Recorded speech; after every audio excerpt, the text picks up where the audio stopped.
guys, Tony. Hi. How important was the bus from the arena, the building? It was insane. I mean, how important was that bus for you guys to perform tonight?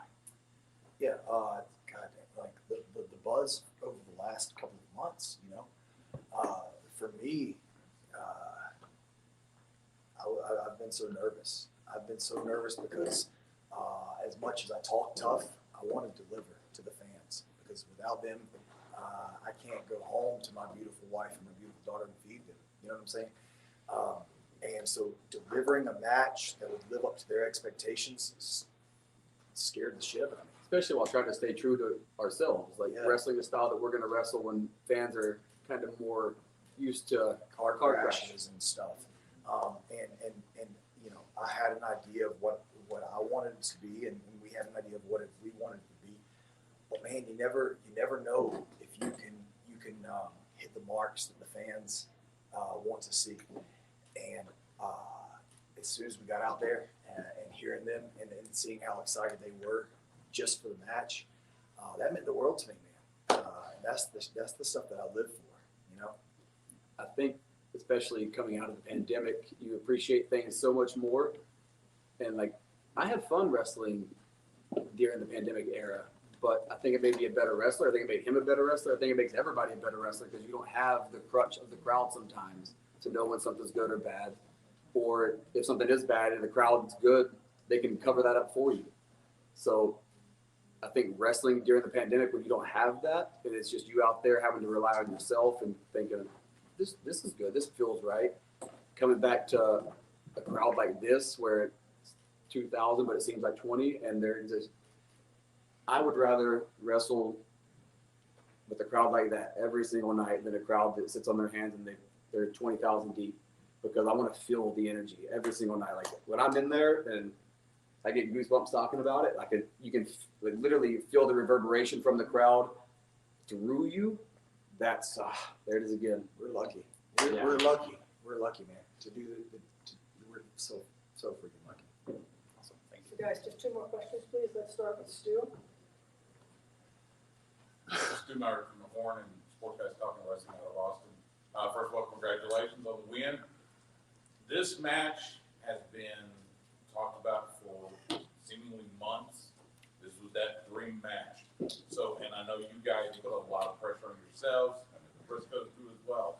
How much more pressure did the anticipation of this match, everybody, clamoring for this match, how much more pressure did that add to you?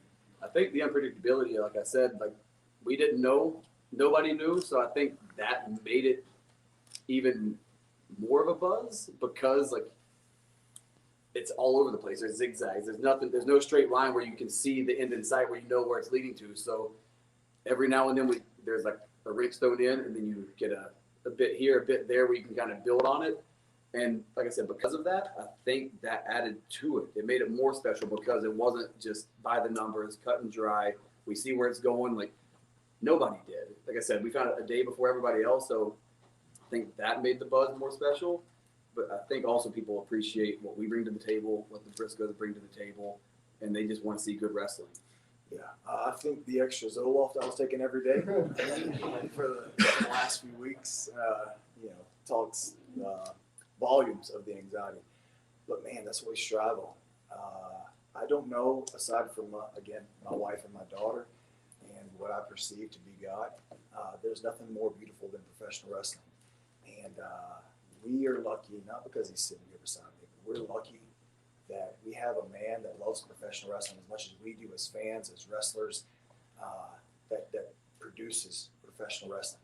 And we got to go out there tonight and not only live our dream and tell the stories we've wanted to tell for years, but man, my God, I without getting emotional, I got to do it with my best friend too, and just taking that and being able to say we could go down as one of the greatest tag teams ever. That means more to me than anything. So we live on that anxiety. We live on that pressure, and I'm just so glad it's over. I'm just glad it's over. Yeah, sometimes like the day of the show especially, I always question why I do this, because the anxiety and the nervous energy that just is in me makes me want to just run away and never do this again.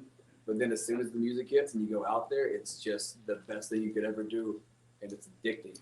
And I think that's why we push ourselves so hard, because we know, like, if we give everything we have, the fans are going to get everything back.